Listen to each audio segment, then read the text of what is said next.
Allez, on vous parle à présent de ce qui attend dans les prochains mois les fraudeurs fiscaux, parce qu'on sait que le gouvernement veut relever le niveau de sévérité envers donc les fraudeurs avec une loi qui est prévue avant l'été. Bonjour maître. Bonjour David. Monseigneur. Maître Jérôme Barré, avocat associé au cabinet Franklin.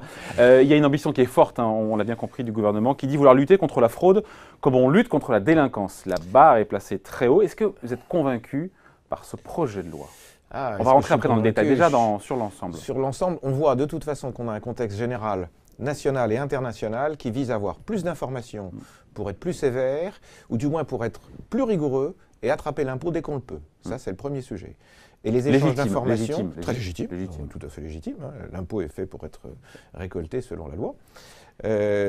Toute la difficulté à laquelle on assiste, c'est qu'on passe de la loi telle qu'elle doit être appliquée, c'est-à-dire la lecture de la loi, avec l'application de la jurisprudence, avec l'élaboration de la loi, avec les sanctions liées à la loi, avec un petit critère de moralisation. Et ça, c'est ce critère qui va nous changer probablement la donne, parce que la difficulté, c'est d'appliquer la morale. Et que la morale, on le voit bien, elle peut être plus ou moins sévère, elle peut changer le lundi, elle peut être différente le mardi. Vous pensez à quoi? Quelles sont les mesures si je pense à des mesures internationales, on a ce qu'on appelle BEPS, pardon de parler en anglais, c'est Benefit Erosion and Profit Sharing, qui vous dit, voilà, vous appliquez une convention internationale, oui, mais la façon dont vous l'appliquez, c'est pas bien. On veut lutter en fait contre une planification fiscale trop agressive. Qu'est-ce que ça veut dire trop agressive? Est-ce que c'est l'application de la loi ou est-ce que c'est la façon que l'on a, l'application de la loi telle qu'elle est, ou est-ce que l'on veut au contraire donner plus de sévérité? C'est très subjectif. Et plus de morale. C'est assez subjectif, c'est difficile. Les entreprises aujourd'hui, je pense, le vivent assez mal. On le voit bien aujourd'hui pour ce qui a été du jugement qui a été porté à l'encontre de l'Irlande ou sur l'Irlande. Il y a un texte qui a été écrit entre différents États au début des années 90. Et on a dit pas de dumping fiscal en Europe. Principe. Sauf qu'on a dit, dans le cas de l'Irlande, qui est un pays qui est en difficulté, on admettra le dumping fiscal. Quelques années plus tard, 20 ans plus tard, on dit « Ah non, c'est pas bien ce qui a été fait en Irlande ». Mais tout le monde avait signé le papier, tout le monde était au courant.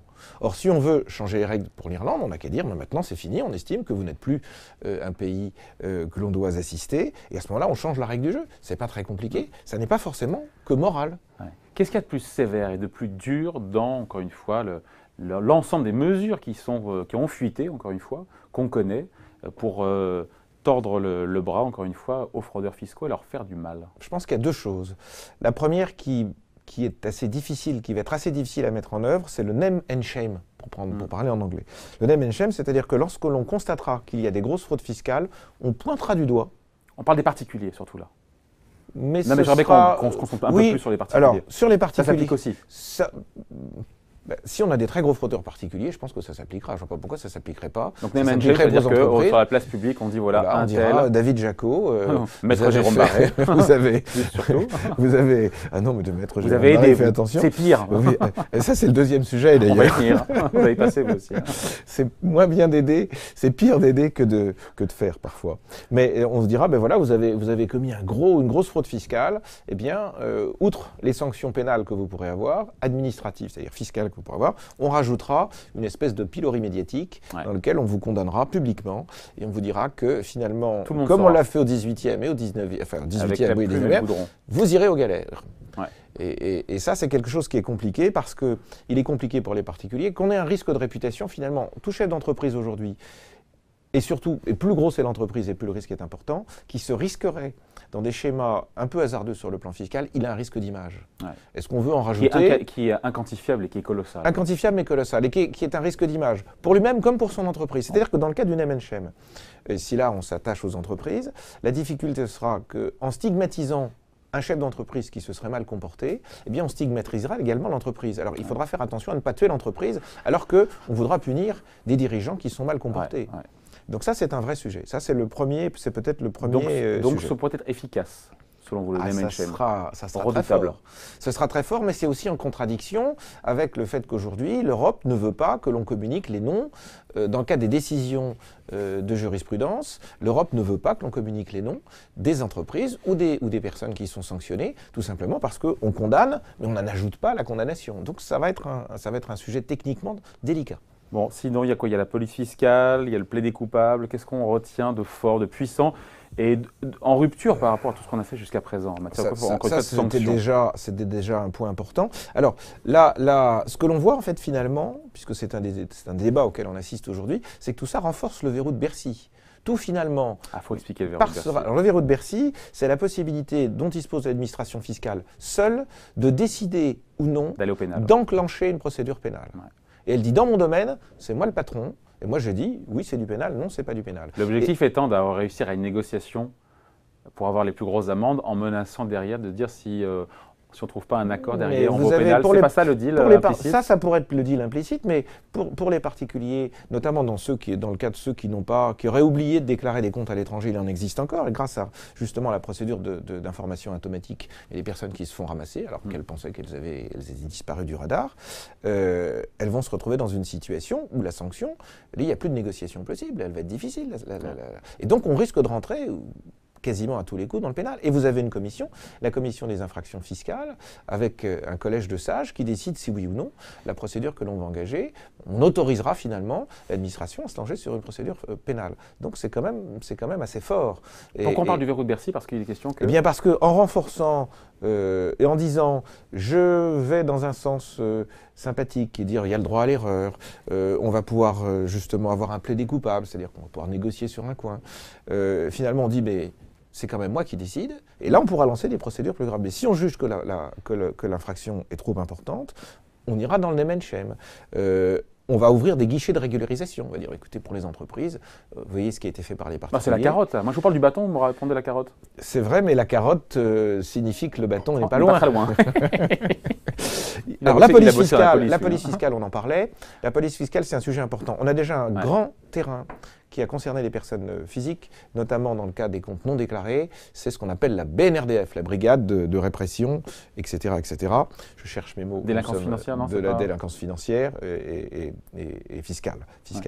Et donc, on a associé concrètement, pratiquement, un homme de la police judiciaire à un homme de la fiscalité.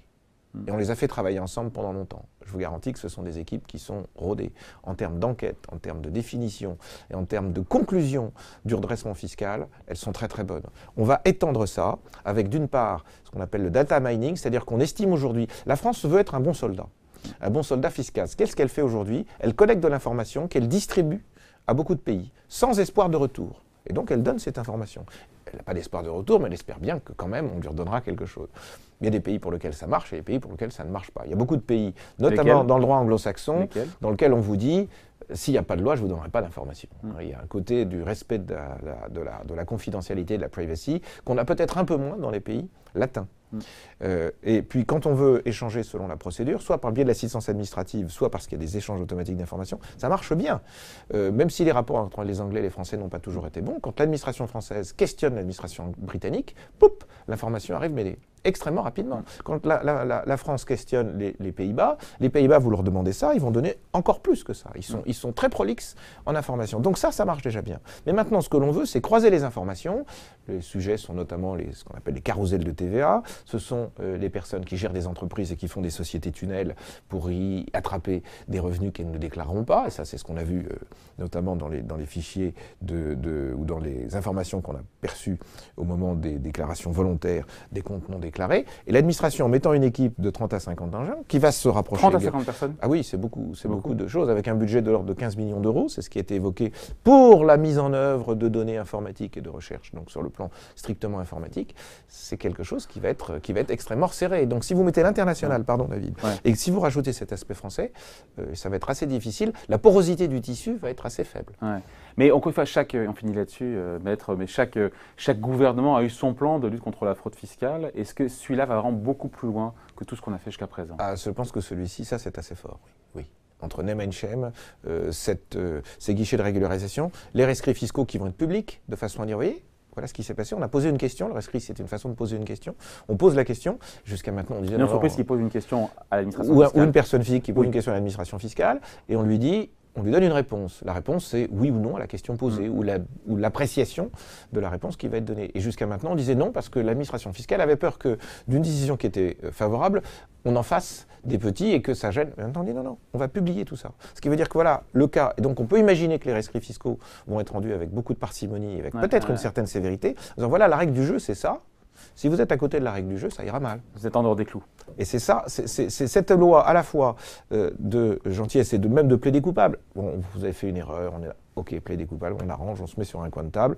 L'administration n'est pas folle, hein, on a toujours l'impression que on rend des services. Non, non, non, non, l'administration, elle sait très bien compter. Et là, on se met autour de la table et on décide. Vous mettez toutes ces mesures ensemble.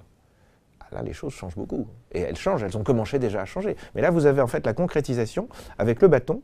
Et le bâton, c'est si vous ne faites pas les choses comme il faut, les sanctions seront fortes, le pénal ne sera pas loin. Et puis, tout le monde le saura. Je rappelle également, vous en parliez tout à l'heure, c'est que et on finit là-dessus. Tous les monteurs, c'est-à-dire les monteurs au sens large, c'est pas forcément les fiscalistes, mais les intermédiaires, c'est les produits de défiscalisation, c'est des choses au sens économique, hein, les produits d'hommes-tom, autre sujet.